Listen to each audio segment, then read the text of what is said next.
Olá, olá, boa noite. Hoje, quinta-feira, 3 de setembro de 2020. Estamos iniciando aqui mais um momento de conhecimento, de transmissão de orientações. Hoje compartilhamos a nossa 53ª live. Antes era às quartas-feiras, aí há 2 semanas nós mudamos para todas as quintas, às 20 horas.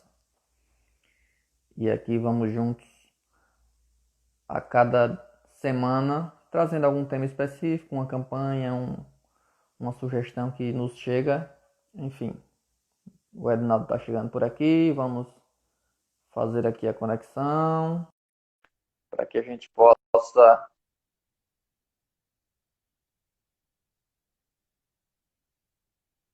dar continuidade aqui no nosso momento. Alô, Oi, boa noite. boa noite, tudo em ordem com o senhor? Tudo em ordem? Você tudo na paz? Tudo na paz, até o presente momento, e eu espero que continue assim, já por tempo indeterminado. Tomara que assim seja. Exatamente, você me vê e me ouve bem?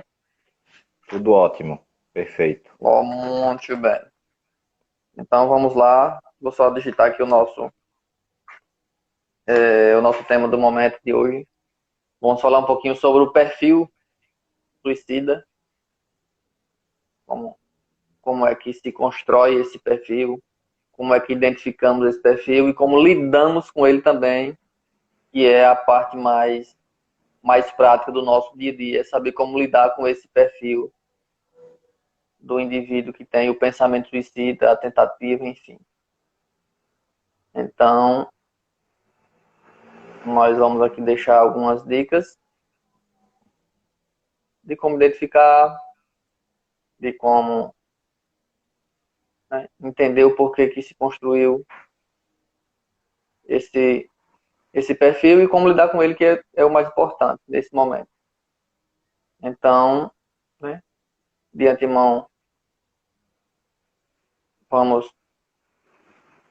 Cadê que eu não consigo fixar aqui o Uberinite? Segura aí, peraí. Agora. Tô apanhando aqui da tecnologia, rapaz. Agora Tudo foi. normal, tudo normal. Normal, faz parte. Tô aprendendo, tô aprendendo. Um dia eu me torno doutor nessa jossa. Mas, pois bem, vamos lá, Nado. Fica à vontade, pode fazer sua explanação, depois nós seguimos os determinados momentos de colocação, tá? Fica à vontade. Vamos lá, boa noite a todos e a todas. Mais uma semana aqui, é muito bom poder estar com vocês. Espero que nesse momento vocês que estão aí possam participar conosco, fazer algumas perguntas. O que nós soubermos, com certeza iremos responder. O que não soubermos, a gente depois consegue estudar sobre isso e explanar, certo? Porque ninguém é dono de todo o saber. Mas aqui a nossa intenção, de fato, é trazer um auxílio às pessoas que são leigas com relação a essa temática, a esse assunto. Embora nos últimos anos tenha se falado muito sobre suicídio, sobre ideação suicida e sobre algumas patologias que estão associadas ao risco iminente de um comportamento autolesivo, e nesse caso chegando até o próprio óbito da pessoa que infringe em si mesmo esse tipo de ato. Mesmo assim, com todo esse conteúdo sendo disponibilizado, principalmente de forma midiática, a grande parte da população continua sem conhecimento. Então, nós trazemos nesse canal um pouco do que nós aprendemos e temos praticado no nosso cotidiano, certo? E queremos trazer isso para vocês. E a minha primeira fala aqui é basicamente dentro da questão fisioanátoma, certo? E aí você pode estar dizendo assim, Ed, que palavra mais complicada, eu nunca ouvi isso na minha vida. Mas, mas aí eu estou trazendo isso justamente para nós fazermos mais para frente um paralelo entre comportamentos que são gerados de forma, como nós chamamos, exógena, que é o que acontece no meio externo, no meio que lhe circunda, que está no seu entorno, e de fatores que são neurobiológicos. Então, Precisamos entender quando se fala em suicídio nesses dois fatores, certo? Basicamente, esses elementos circundam também e atuam diretamente em quase todas as patologias de nível psíquica, que seriam as psicopatologias. Existem coisas que acontecem por influência do ambiente e do meio externo, e existem fatores que ocorrem por conta do processo de neurotransmissores, de hormônios, e a gente precisa deixar isso muito claro, porque são dois polos que acabam interagindo entre si, certo? Então, dada essa explanação, basicamente, eu vou devolver aqui a palavra para o Diógenes para a gente começar a desenvolver de uma forma mais didática, e eu tenho me esforçado muito, Diógenes, você sabe, né, nas últimas lives, eu tenho me esforçado muito para falar da forma mais compreensível possível, certo? E tem E eu melhorado, tá? garanto, tem melhorado. E eu garanto que hoje não vai ser diferente. E prometo que, se em algum momento eu falar algum termo aqui que você não conheça, automaticamente, se eu não fizer uma explanação, o Diógenes tomando a palavra vai fazer isso também, certo? Então vamos lá. Exatamente. E aí, quando nós nos, né, decidimos aqui a falar sobre o perfil suicida, tá? Claro que em alusão à campanha do Setembro Amarelo, que a cada ano existe a campanha mundial de prevenção e de orientação sobre as demandas do suicídio, os riscos, e todo ano, 10 de setembro, é o Dia Mundial de Prevenção e Conscientização do Suicídio.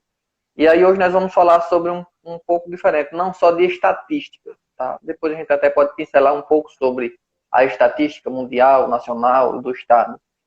Mas hoje nós vamos tratar algo mais pontual com relação ao perfil do indivíduo que tem características e pensamentos suicidas. Porque quando a gente faz uma linha de estudos, a gente consegue encontrar vários elementos que estão sempre presentes nesse comportamento do indivíduo suicida. É claro que existe algo isolado, mas na maioria das vezes, tá, os comportamentos que estão, né, em maior evidências são comuns a todos os suicidas, todos os indivíduos que têm o pensamento, que têm as tentativas fazendo parte aí dos seus comportamentos da sua vida.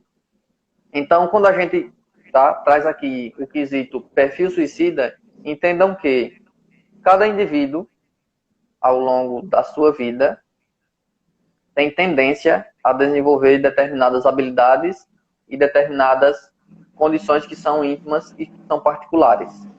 E aí, o que é que faz um indivíduo desenvolver características que o levem para, né, apresentar tais tendências, já que é algo que é totalmente difícil de ser entendido. Por que que um indivíduo que às vezes goza de plena saúde física, às vezes até de condições e estados sociais invejáveis, mas que ainda assim tem pensamento suicida?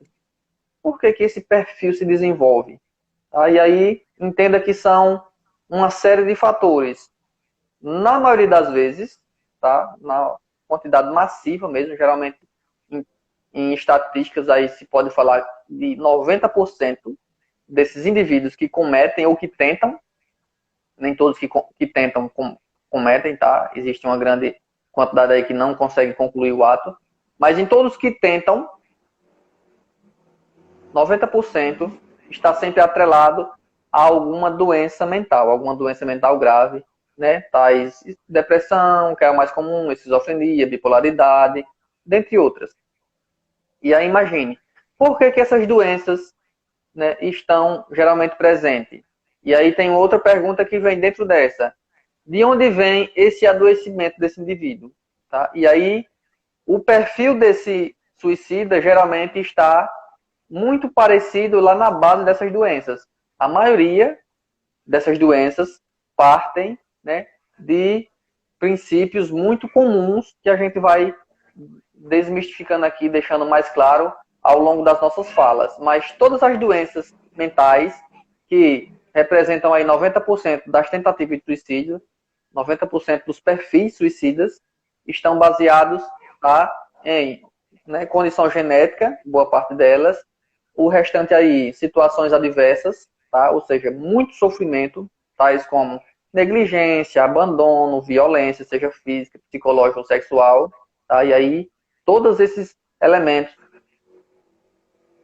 sendo colocadas na vida de um indivíduo, tem uma grande tendência dele, né, desenvolver uma doença mental, e com isso existe uma também grande tendência de ele ter alguma ação suicida em algum momento da sua vida.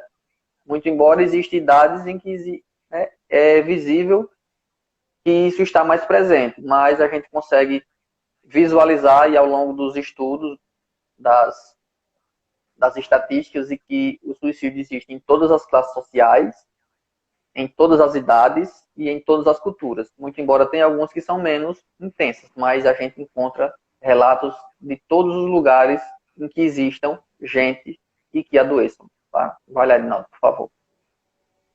Certo. Então, uma das coisas que eu gostaria já de trazer é o seguinte: quando se fala em suicídio, certo? Em ideação suicida, tem que entender que esse, como um amigo colocou aí agora há pouco na pergunta dele, daqui a pouco a gente vai responder, e já está sendo respondido, na verdade, dentro do que o Diógenes já colocou até o momento. Quando se chega na forma de ideação suicida ou do próprio ato em si do suicídio, já está no estopim, no cúmen, certo? Então, a gente começa a entender que uma série de fatores anteriores já ocorreram com certa gravidade, e aí esse indivíduo não conseguiu assimilar bem o que aconteceu no meio do caminho, e ele começa a ter respostas emocionais não satisfatórias, porque isso começa a atuar principalmente no viés do que nós chamaríamos, dentro da psicologia, de humor. Então, o que é que vai acontecer? Começa a ter uma baixa no humor, um rebaixamento no humor, e esse rebaixamento no humor vai atuar também na retirada de energia, certo? E aí, quando nós falamos nessa energia, estamos falando de energia física e mental. O indivíduo acaba se sentindo esgotado, exaurido, e o próximo passo pode ser, claro, que ele fique desistido da vida.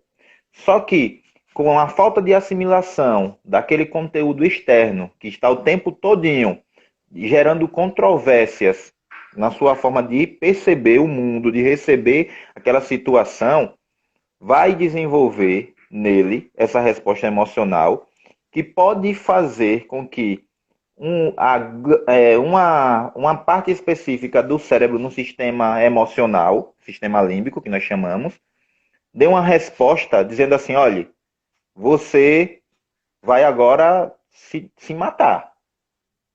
Por que é que eu estou falando isso?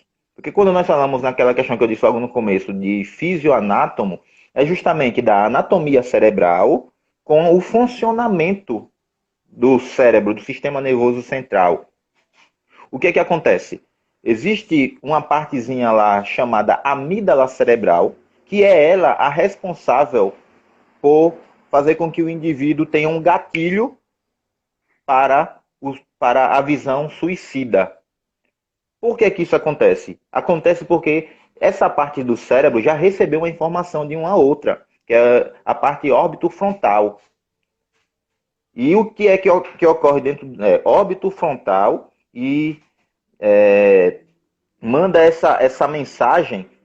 É como se a interpretação da realidade para esse indivíduo com relação à questão da ideação suicida ficasse distorcida. Distorcida em que aspecto? Veja, porque quando nós estamos falando de ideação suicida, muitas vezes essa questão está atrelada nos transtornos de humor, como nós já estamos falando aqui, e esse transtorno de humor geralmente vai ser baseado em depressão, transtorno bipolar e as vertentes que tem aí dentro desses transtornos. São diversos transtornos de humor, mas nós vamos pautar mais aqui nisso, até porque a nossa intenção não é explorar bastante essa questão. Mas sim como acontece a resposta no sistema nervoso central, no seu cérebro, vou falar assim na linguagem mais clara, no seu cérebro, para que essa informação chegue lá. Então chega basicamente distorcida, porque essas questões, tanto dentro do contexto de humor, quanto do transtorno depressivo maior, o recorrente, vai fazer com que o indivíduo tenha uma mudança a nível somático, que é no corpo, mudanças corporais e também cognitivas. E a cognitiva é justamente nisso que nós estamos falando. Essa partezinha específica do cérebro, ela vai receber uma informação tanto distorcida que o indivíduo vai dizer assim: eu não sirvo para nada. Se eu morrer hoje, não vai fazer falta para ninguém. Vou dar um exemplo disso, que acontece passando por um tipo de distorção cognitiva. E aí, Diógenes, depois se você quiser falar dentro da questão do TCC para isso, né, dessas distorções, é que, por exemplo, você pega uma mãe que tem uma filha de 3 anos de idade, né, aqui eu estou falando, fazendo uma conjectura, estou supondo, você pega uma mãe que tem um filho de 3 anos de idade e não tem mais nenhum familiar por perto que poderia cuidar dessa criança de 3 anos. Mas a mãe acaba pensando o seguinte: se eu tirar minha vida, porque eu não estou aguentando o sofrimento que estou passando, vai ser melhor para minha filha. Veja, é claro que uma pessoa com a sua cognição em um estado normal, ela vai saber que se ela morrer e não tem nenhum parente por perto para tomar conta da sua filha, não vai ser o melhor para a filha. Aí então há uma distorção, aquela pessoa acaba se matando e a consequência que gera isso, além de ser a perda e um fator lamentável, porque a pessoa tirou a sua própria vida, é deixar uma criança órfã. Então não tem sentido, certo? Lógica nenhuma, é uma lógica de certa forma perversa que a pessoa acaba tomando por conta de uma série de fatores. Aí, como o Diógenes coloca, e eu reforço mais uma vez, qual é o perfil? É um perfil que é circundado de uma forma multifatorial. Então, existem múltiplos eventos que vão, ao longo da vida, sendo repetidos ou não, ou acontecer uma vez só e o indivíduo não soube lidar com aquilo, e que faz com que a sua visão de mundo fique distorcida, o humor rebaixado, e o indivíduo começa então agora a desejar não viver mais porque ele acha que não tem sentido mais aquilo. Mas aí é aquela coisa que todo mundo fala e virou até um jargão, mas é verdade. Quando uma pessoa chega no ápice de querer tirar a sua própria vida, na verdade ela não quer morrer, certo? É um jargão, mas é uma realidade. Ela quer acabar com o sofrimento que é intenso e ela não está sabendo como lidar com aquilo. E aí isso pode ser advindo de um processo, por exemplo, de abuso sexual na infância. Isso pode ser advindo de uma forma de não saber elaborar bem uma demissão. Imagine que uma pessoa pode ter trabalhado 15 anos numa mesma empresa, numa mesma corporação, e de repente, sem nenhum motivo aparente, ela recebe demissão. É chamada lá pelo RH, pelos recursos humanos, e dizem: olha, a partir de hoje você está sendo desligado da empresa. Aí você pega uma história mais remota, porque 15 anos é basicamente uma vida, trabalhando no mesmo ambiente, criando uma rotina, criando um padrão e um acervo de comportamentos que são designados para aquele estilo de vida, e de repente isso é tolhido e a pessoa acaba sendo abortada do seu trabalho. O que é que vai acontecer? Se ela não sabe assimilar bastante isso, ela não tem uma personalidade e uma percepção aguçada, o que é que ela pode fazer? Adoecer. E aí, os níveis de humor, eles começam a estar alterados, porém, os sinais começam a vir antes, certo? E aí eu poderia dizer o seguinte, para eu passar a palavra para o Diógenes, que eu sei, minha gente, que falo muito. Existem 2 tipos de suicidas, certo? O suicida passivo e o suicida ativo. O que seria o suicida passivo? É aquele que passou lá na cabeça dele, na mente dele, o desejo ou o pensamento em algum momento de se matar, porém ele não tem um plano elaborado para executar aquele pensamento, tornar em uma ação. Enquanto que o suicida, que é ativo, ele tem, além de pensar, planejar, ele tem um método para executar aquela ação. E aí, geralmente, essa ação nos homens se dá mais por enforcamento. E o enforcamento, alguns especialistas, alguns estudiosos dessa área do suicídio dizem que a pessoa começa a interiorizar tanta coisa, a cabeça está tão cheia de situações mal administradas, de distorções cognitivas, de pensamentos mal elaborados, que o indivíduo quer arrancar isso. E qual é o método? Enforcamento por corda, geralmente. Vai lá, Diógenes, que eu sei que eu me alonguei aqui. Muito bem.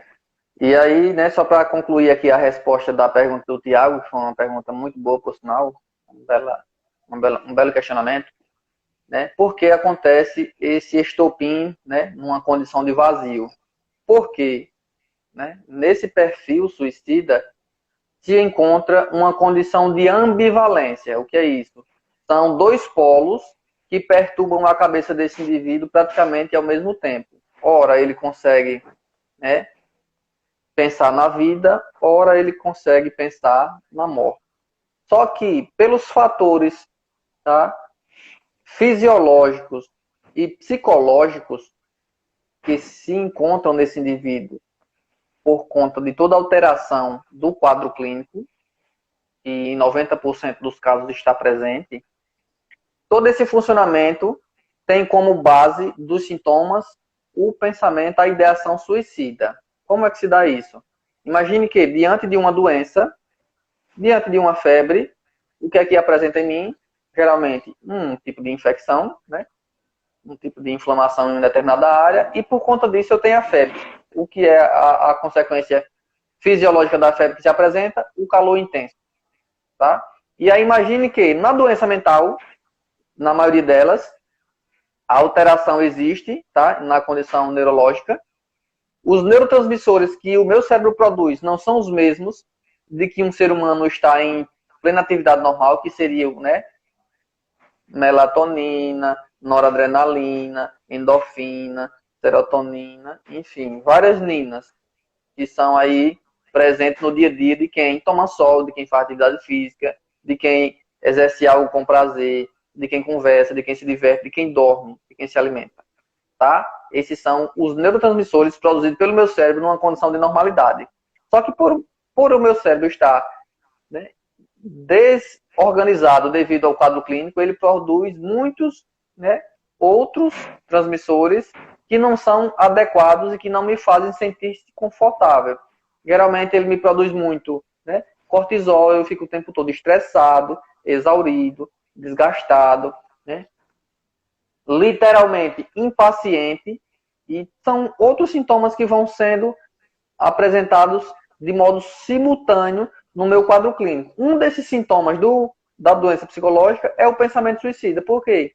Devido a tanto conflito de neurotransmissores produzindo, né, jogados na minha corrente sanguínea, da minha condição comportamental está totalmente afetada, por várias vezes o sentido de ambivalência permanece o quesito morte. Por quê? Porque o indivíduo está em tanto conflito interno, ele não consegue encontrar uma saída para aquele sintoma, para aquela dor que ele sente. Tá? E aí quando o Tiago coloca o estopim do vazio, ele coloca um termo muito bacana, porque o indivíduo, né, ora ele se sente vazio e ora ele se sente sufocado. A cabeça parece ser um turbilhão de nuvem de poeira e ele dentro sem saber exatamente para qual lado ir. Por isso que muitas vezes se apresenta a ideação suicida, como se fosse a única alternativa para amenizar aquele sofrimento. Então, quando o indivíduo, tá, passa lá por as 5 etapas, né? Ideação, planejamento, até chegar ao momento de fato a concluir o ato, são né, várias etapas de desconforto e de angústia que o indivíduo vai lutando e relutando até chegar um momento de não conseguir encontrar outra saída. E aí, por muitas vezes, ele tentou outras alternativas que não deram certo para sair dessa condição. E aí, literalmente, ele vai fechando todo, né, digamos que vai afunilando as opções que existem para ele, tá? Todas as tendências desse perfil vão se voltando cada vez mais para que ele só visualize aquela alternativa. porque faz parte dos sintomas que ele sente, faz parte da história de vida que ele tem. Imagine que um indivíduo aos 15 anos de idade, vou citar aqui um exemplo, um indivíduo que aos 15 anos de idade, que enquanto criança, tá, começou a ter noção dessa vivência ali com pais altamente violentos, pai que batia na mãe, tá? Ela que foi abusada sexualmente pelo tio, ela que convive em constante conflito, porque, né, não existe nenhuma harmonia contínua, ora tá tranquilo e ora tá no meio do cacete. Esse indivíduo, devido a tanto sofrimento, a tantos conflitos, a tantos maltratos, a tanto abuso, ela desenvolveu um quadro clínico depressivo. Junto desse quadro clínico depressivo, tá? Veja que eu estou formando aqui um perfil, tá? Uma personalidade. Nasceu aparentemente saudável. E aí ele começa violência física, violência psicológica, violência sexual, muitas vezes negligência, né? Maltratos. E aí chega um momento que ele desenvolve um quadro clínico severo, que é a depressão. Exemplo aqui, tá? E aí chegam, né, cenas posteriores, esse indivíduo olha para trás na vida dele e ele não encontra motivos para se sentir bem, para se sentir útil. Ele só se sente frustrado, culpado, magoado, decepcionado, humilhado, maltratado. Entende? E aí tudo isso são sensações de quem vive uma depressão, de quem vive um contexto doentio como esse que eu acabei de citar, que não é tão estranho de se perceber nesses indivíduos com comportamentos suicidas. Apesar de muitos expressarem em rede social outros contextos, mas quando se busca a história, né, particular e íntima desse indivíduo, a gente identifica muitos contextos violentos e traumáticos. Então esse perfil tende a ir se, né, parecendo muito em alguns aspectos uns com os outros, tá? Tem alguma pergunta aí, Adinaldo? Tem sim. Tem uma do Tiago que diz: o cérebro não responde aos sinais positivos da vida, de forma como ele segue-se aos pontos vitoriosos. Se você quiser responder, eu posso Sim, responder. eu vou responder essa e você responde a seguinte, tá? Ok. É mais ou menos assim mesmo, Tiago, sendo que tem uma outra questão aí, tá? O cérebro não responde aos sinais positivos, ele responde aos sinais positivos. Só que para ele, para o cérebro, para o indivíduo, eles, né, na questão da ambivalência, parece que é muito maior na vida dele, na consequência dele, no perfil dele, os fatos negativos, as dores, as mágoas, as angústias, as doenças. Os positivos, tem hora que aparecem, mas só um pouquinho. Tá vendo a câmera aqui, a minha câmera? Parece que o positivo é esse que aparece de vez em quando, que eu vejo só de longe, e que o negativo é esse que está subindo na minha cabeça. Aí tem hora que está me cobrindo, tá? Por isso que isso faz com que ele se comporte como se realmente estivesse cego para as coisas positivas. E é comum que ele se sinta assim devido a todos os comportamentos, as distorções cognitivas que ele apresenta. Quanto mais a emoção sobe, mais a inteligência fica escondida. E aí ele literalmente comporta-se de forma desajustada como consequência do que pensa, do que sente, e às vezes até se refere a um quadro que precisaria de medicamento intenso. Tá? Por favor, Ednaldo. Ok. Tem uma outra pergunta, que é da Alicia. Um suicida teme a dor? Ele pensa nos métodos do suicídio que não o façam sofrer tanto para morrer? Olha só, é justamente por causa da dor emocional, de não saber administrar isso, que um suicida, primeiro tendo a ideação suicida, deixando uma série de sinais, porque geralmente o suicida em potencial não acontece do nada, não é fruto do acaso nem do vácuo. Nenhum comportamento acontece do vácuo, certo? É uma resposta contingencial ou não, vamos colocar assim. Então, o que é que ocorre? O indivíduo, ele sente uma dor tão intensa, que nós colocamos isso agora há pouco, sente uma dor tão intensa, ele quer se livrar dessa. Mas é claro que ele cria um método, certo? E aí esse método, independente de pensar se vai gerar dor ou não, quem tem mais profundidade dentro dessa área com relação ao suicídio, diz que a dor que se sente maior é a dor que se está passando, até mesmo mais importante nesse aspecto, se é que eu pudesse, se é que a gente pode colocar em uma escala, do que a dor física da morte. Então, a dor emocional está o fazendo sucumbir, está o fazendo desesperar, a ponto que a maior preocupação não é a morte em si, mas matar a dor. E é claro que uma coisa acontece como uma condição sine qua non, ou seja, uma não acontece sem a outra. Ok? Então, é mais ou menos por aí. E aí tem uma outra pergunta que é da Melissa, que é: todo Uhum. suicida vem de um processo de depressão intenso? Não. Existem situações de suicídio que estão diretamente ligados a outros fatores. Porém, o grande índice e a maior parte dele está associado, sim, a transtornos psicopatológicos. Isso Ou daí é uma seja, realidade. 9, Ok. né, de cada 10 pessoas que tentam, 9 deve ter aí alguma característica dessa pergunta que a Melissa faz, tá? Entenda que é mais ou menos assim, Ok. né? Então, é justamente isso. As pessoas que cometem suicídio, não é 100% delas que vai vir de um processo de depressão. Porém, a maior parte está associada a um transtorno depressivo. Justamente pelos fatores que nós colocamos. A pessoa tem rebaixamento de humor, há uma mudança a nível cognitivo, a nível comportamental, isso é somatizado, a pessoa começa a responder negativamente os fatores do meio externo. E aí, é claro que, como nós já colocamos diversas vezes nos assuntos que nós abordamos aqui, como é que se forma uma rede, digamos assim, ou um agrupamento de comportamentos que o caracteriza enquanto indivíduo?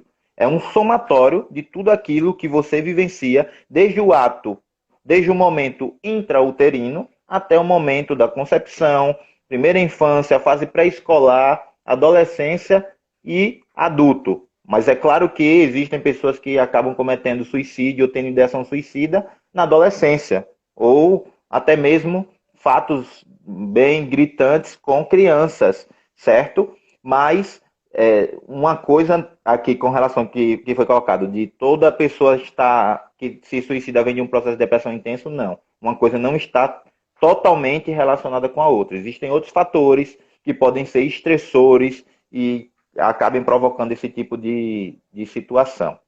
Eu tenho outra pergunta aí, tem outra colocação. Fala aí, Diógenes. Uhum.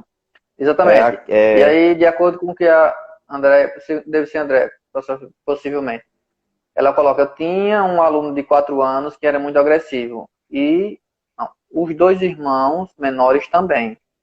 E o de 13 anos, ele se enforcou. Não, e aos 13 anos ele se enforcou, tá? Entendi agora. E aí entenda, esse perfil que vai se formando com o tempo, devido a todas as questões, tá? Veja a que tempo esse indivíduo veio cometer o suicídio, tá? Ele aos 4 já era agressivo, os 2 irmãos menores também, ele aos 13 cometeu suicídio. Possivelmente ele tenha tentado outras vezes, tá?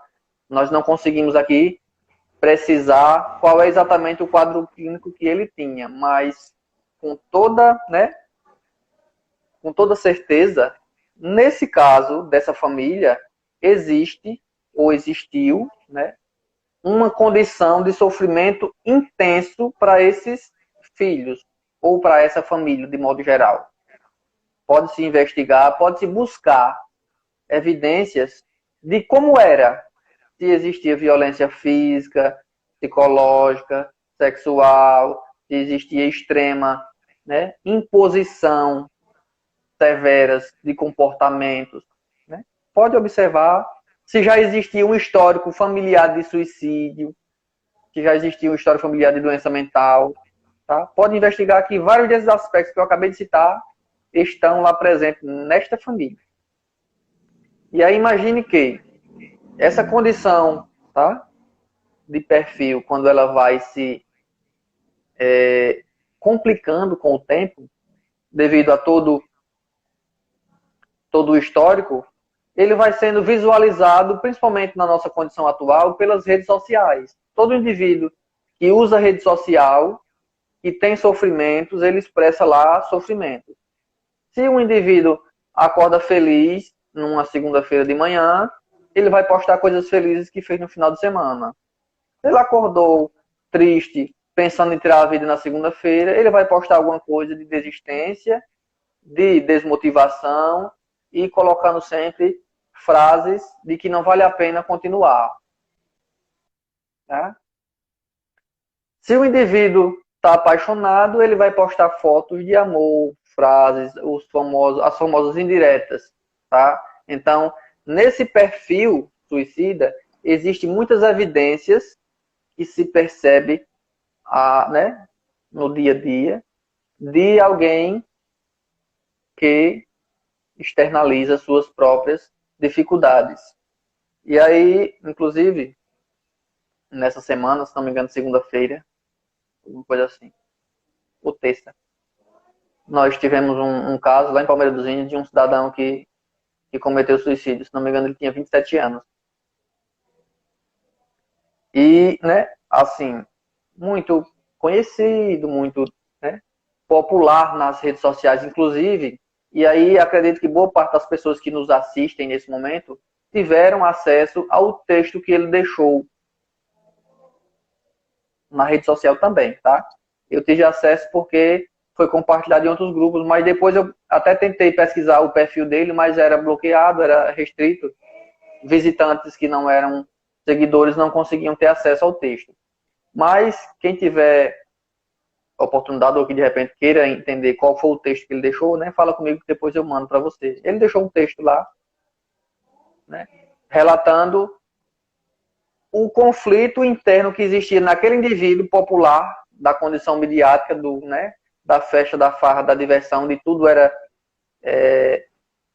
na maioria das vezes, era de animação e de farra, o quanto que aquele indivíduo sofria. Né? E por que ele forçava tanto a aparentar estar bem? Por que nem sempre ele conseguia, de fato, expressar tudo que tinha verdadeiramente? Tá? Pode-se investigar, e por trás disso existe uma pessoa, literalmente, uma pessoa ferida. E muito. Tá? Tem mais alguma condição aí, colocação, Edinaldo? Tem sim. O Tiago, ele coloca, não se sente a dor.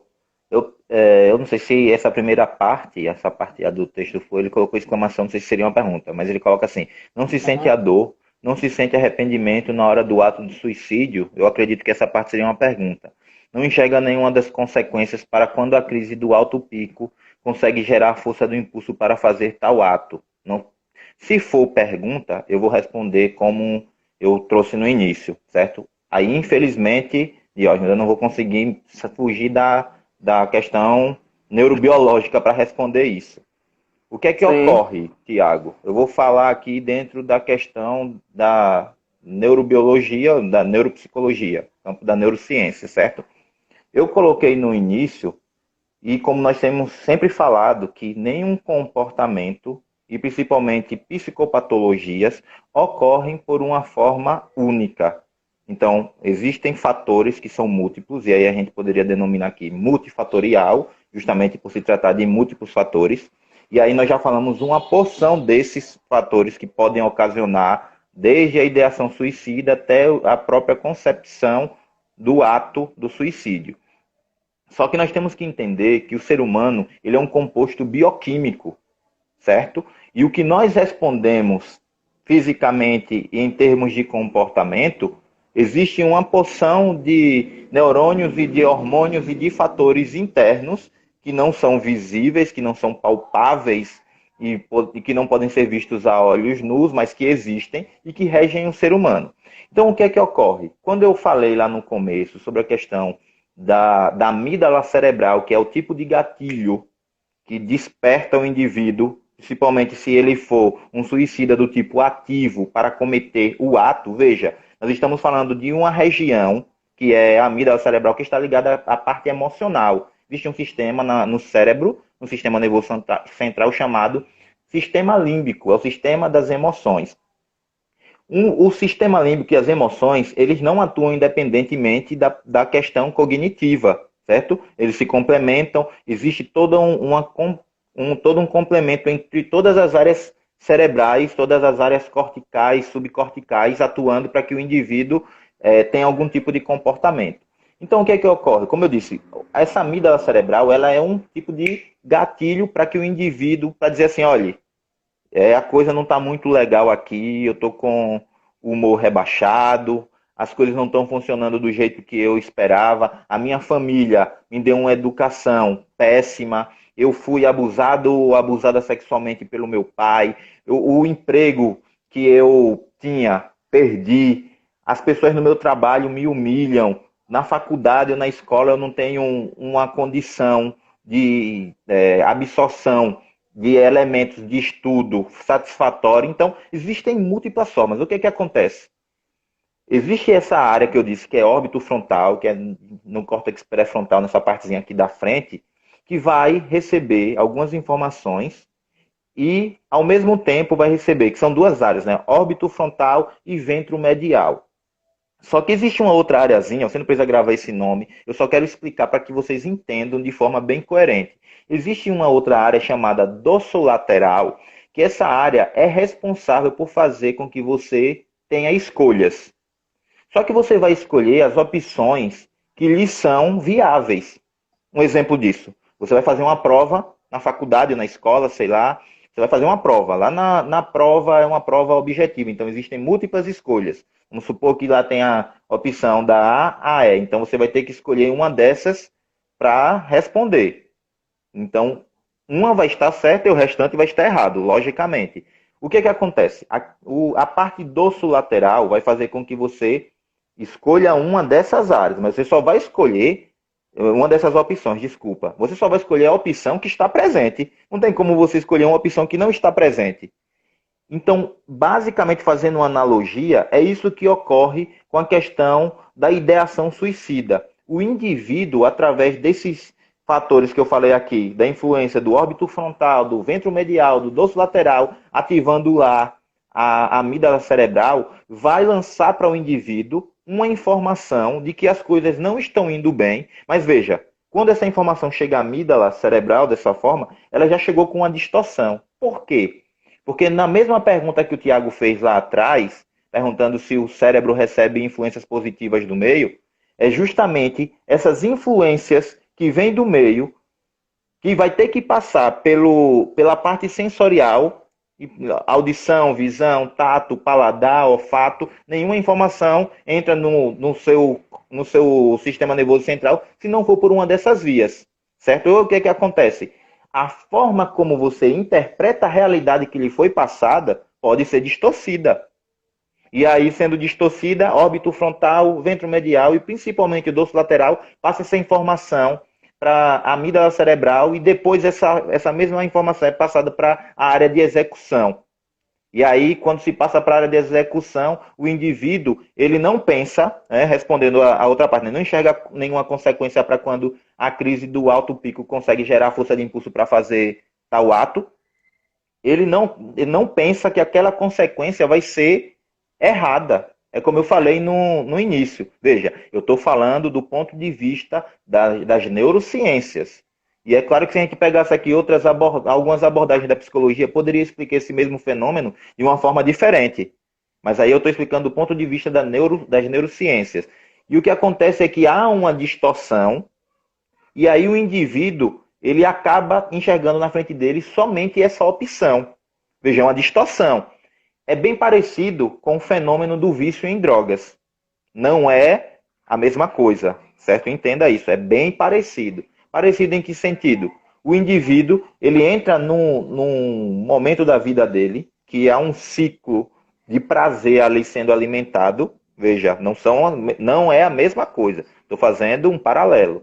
Mas o indivíduo acaba só enxergando a possibilidade das drogas. E isso acontece, de certa forma, quando há essa distorção, porque aí você vai ter uma leitura de que existem vários neurotransmissores atuando ou não atuando, ou a falta deles, aí nesse conglomerado de hormônios, e o indivíduo só vai conseguir tomar essa decisão. Só vai enxergar essa possibilidade na frente dele. Por que isso acontece? Porque a área dorsolateral já recebeu uma interpretação equivocada daquela situação, que foi reforçada ao longo da vida do indivíduo, talvez, e a única opção que ele vê, a única possibilidade é essa, certo? Então, ele sente a dor? Sente a dor. Porque se ele não sentisse a dor, ele não ia querer tirar a vida dele para matar a dor. Ele sente arrependimento. Isso daí é uma questão que a gente pode dizer que é variável. Que o indivíduo pode estar tão estimulado a tomar essa decisão que para ele, como eu disse, pode ser a única opção e ele não sentir arrependimento na hora do ato do suicídio e achar que, de fato, essa é a possibilidade melhor para a vida dele. Aí, então, as pessoas dizem assim, é egoísmo, a pessoa que se matou foi egoísta. Não, não foi egoísmo. Na realidade, uma porção de situações estavam acontecendo e fez com que ela chegasse no ápice daquela situação. E talvez esses processos cognitivos, essas distorções, esses processos mentais, tudo acontecendo ao mesmo tempo, faz com que a pessoa perca o controle da situação e acabe chegando ao ato em si. Só que para eu passar a palavra para o Diógenes agora, eu acho que deu para eu falar mais ou menos aí o que ele tinha comentado. Eu trago um dado aqui que é o seguinte: 2/3 das pessoas que cometem suicídio comunicaram isso claramente, ou comunicaram essa intenção claramente para amigos próximos ou familiares na semana anterior ao suicídio, certo? Então a coisa não acontece assim do nada, é um acúmulo de situações e que esse indivíduo vai dando sinais. Um exemplo o cara só vivia cabisbaixo, triste demais e de repente tem uma alegria intensa. Isso pode ser um indicativo, isso pode ser um sinal. E aí esse sinal está mostrando o seguinte, que ele quer fazer com que o outro acredite que está tudo bem com ele, mas de repente aquela situação ali pode virar o avesso e ele tentar o suicídio, certo? E uma das outras é a carta, geralmente é deixada uma carta. Existem muitos sinais que são deixados, existem muitos indícios. Vai lá, Diógenes. Exatamente. E aí, só para concluir aqui a colocação do Tiago, suicida não tenta apenas uma vez, tá? Geralmente, ele tenta várias vezes. Tem alguns que na primeira vez que tenta, infelizmente consegue, principalmente homens. A Melissa coloca, né, como lidar com pessoas que apresentam atitudes suicidas. Melissa, primeira coisa, acolher, ouvir, não julgar, não criticar, não dizer que é frescura, não dizer que é falta de Deus, não dizer que é falta de macho, não dizer que é falta do que fazer, não dizer que é falta de vergonha, enfim, não é falta de nada, isso é doença na maioria das vezes. Então, acolha, perguntar o que sente, por que sente, porque na maioria das vezes essas pessoas se sentem abandonadas, literalmente tão feridas que elas estão ao longo dessa formação de perfil, de personalidade, eles estão literalmente abandonados, deixados para trás, estando numa condição de abandono emocional. Então, a coisa que eles mais precisam é de alguém que se preocupe com eles. É de alguém que dê atenção, é de alguém que ouça sem julgar, que realmente acolha o que ele sente. Tá? Por isso que algumas pessoas não sabem que quanto mais eu falar com ele sobre o assunto, quanto mais eu ouvi-lo, mais diminui a possibilidade, mais diminui a possibilidade dele cometer esse ato suicida. E aí, como ela mesma pergunta, mais embaixo, falar abertamente sobre isso com ela não piora o caso? Piora se você criticar, se você julgar, se você menosprezar e ficar fazendo comparações injustas que não vêm ao caso nesse momento. Previne, por quê? Porque essas pessoas precisam falar, conversar. Na maioria das vezes, ninguém escuta o que elas sentem, o que elas sofrem, o quanto que elas precisam de ajuda. Por isso que nós incentivamos falar sobre o caso, é sempre a melhor alternativa. Prevenir é sempre melhor do que correr atrás de alguém que já tentou, enfim, que está desacordado com um veneno no corpo. Então, falar abertamente não vai incentivá-la a fazer, falar abertamente não vai piorar a situação.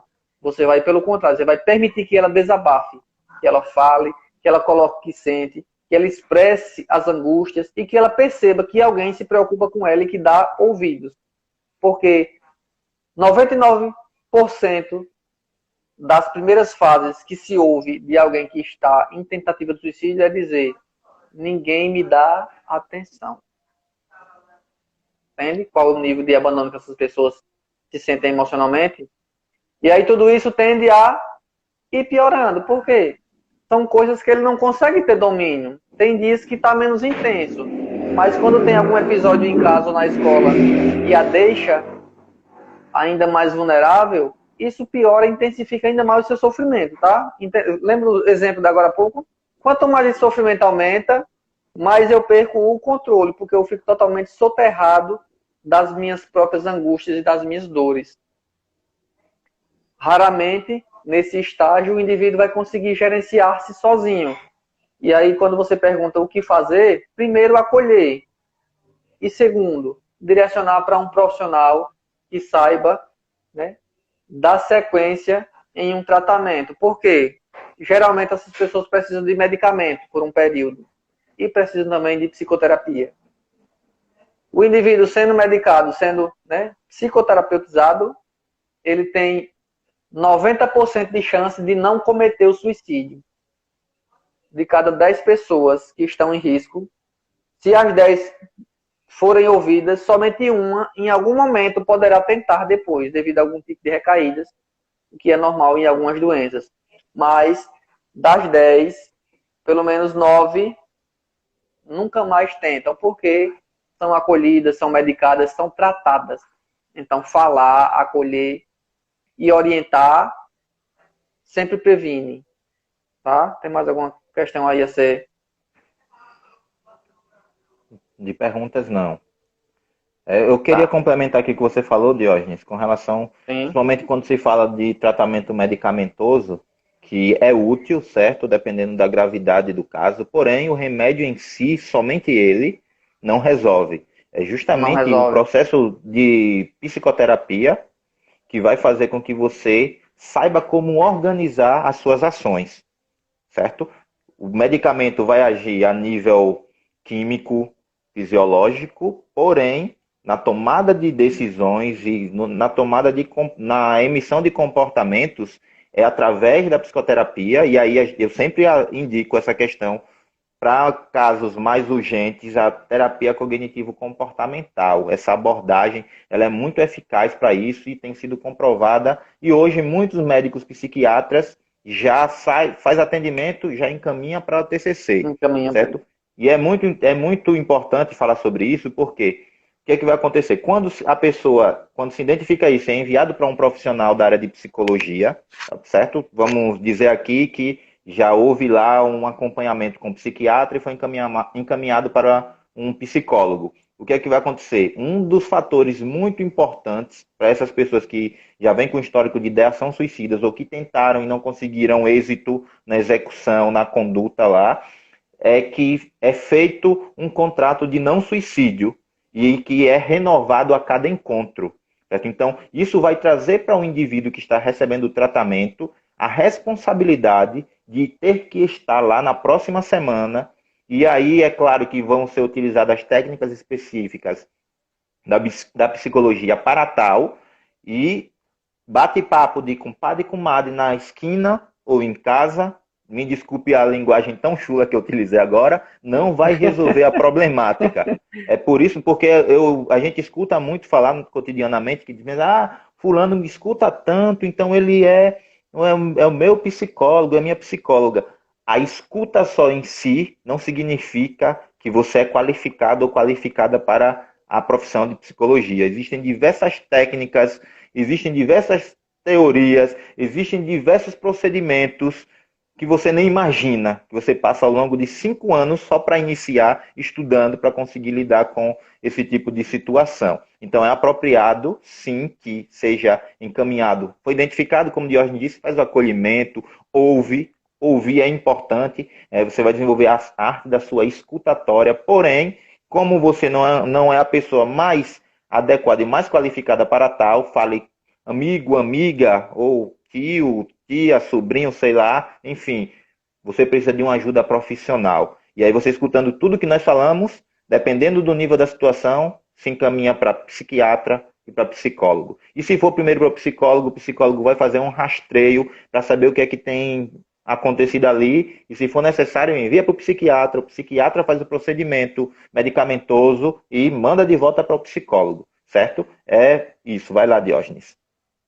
Exatamente, e é bom, Eduardo, quando você coloca aí essa questão do contrato, tá? É um contrato escrito mesmo, tá? Eu que trabalho na parte clínica, eu tenho um contrato, já anda comigo sempre que me chega esse tipo de demanda, tá? Lá no contrato, assina eu, enquanto terapeuta, e assina ele enquanto cliente. É um compromisso entre nós dois para que nós mantemos, né, isso sempre válido e renovado a cada encontro. É um compromisso que nós temos de manter um vínculo e qualquer coisa que venha interferir nisso, a gente deve ser comunicado um ao outro para que a gente possa estar trabalhando em parceria.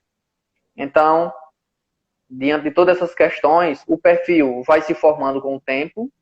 Depois de estar instalado o problema, é importante que esteja atento para acolher, ouvir e encaminhar para um ambiente adequado e, possivelmente, a chance desse indivíduo não cometer e não adoecer outras pessoas, não piorar ainda mais o quadro de quem o rodeia, é grande para que ele evite realmente de concluir esse ato tão doloroso e tão triste que é o suicídio. Infelizmente, nós temos uma estatística altíssima, tá? Talvez lá para o final do mês a gente aborde um pouco mais sobre a questão estatística disso na nossa região, mas de antemão acredito que nós conseguimos ser aqui bem sucintos, bem objetivos com relação a como desenvolve-se e como abordar isso de modo mais tranquilo. Quem tiver mais alguma informação, a gente tem, inclusive eu tenho uma apostila bem bacaninha, né? Como identificar, abordar e manejar pessoas com esse tipo de comportamento, que é super didático e eu uso para professores e orientadores de jovens para melhorar a condução desse quesito, tá? Tá finalizando nosso tempo. Ednaldo, obrigado, ó. 8h20. Obrigado a você também. E obrigado a todos que Pode estiveram concluir conosco. aí. Eu só quero me colocar nessa situação agradecendo realmente, porque para nós, pelo menos eu acredito, eu estou falando por nós dois, mas eu sei que de fato tem sido um prazer, porque além de trazer um conteúdo rico para vocês, acaba nos forçando a saber mais a cada dia, certo? E nos qualificando, porque a caminhada aqui não tem fim, Diógenes, enquanto tiver vida estudando. Mas pois bem, e aí para finalizar a minha vocês. parte, eu quero deixar um abraço a cada um de vocês e assim, entendam com todas as letras e clareza. Se você identificar alguém tentando ou que tenha tentado, tá? Não tenha medo. Esse indivíduo é humano tanto quanto você, só que possivelmente mais fragilizado, mais debilitado e mais confuso. Acolha, escute, né? Ajude. Tenha disponibilidade para tratá-lo enquanto humano que é. Porque quanto mais indiferença você tratá-lo, mais é potencializando o sofrimento que ele já está. Então, não existe nada de estranho num ser humano que tenha perdido o controle por algum momento. Então, estejam presentes, escutem e sejam empáticos. Escutem. Escutem. Escutem. Tá? Grande abraço, boa noite, até a próxima semana. Um abraço. Até mais. Tchau.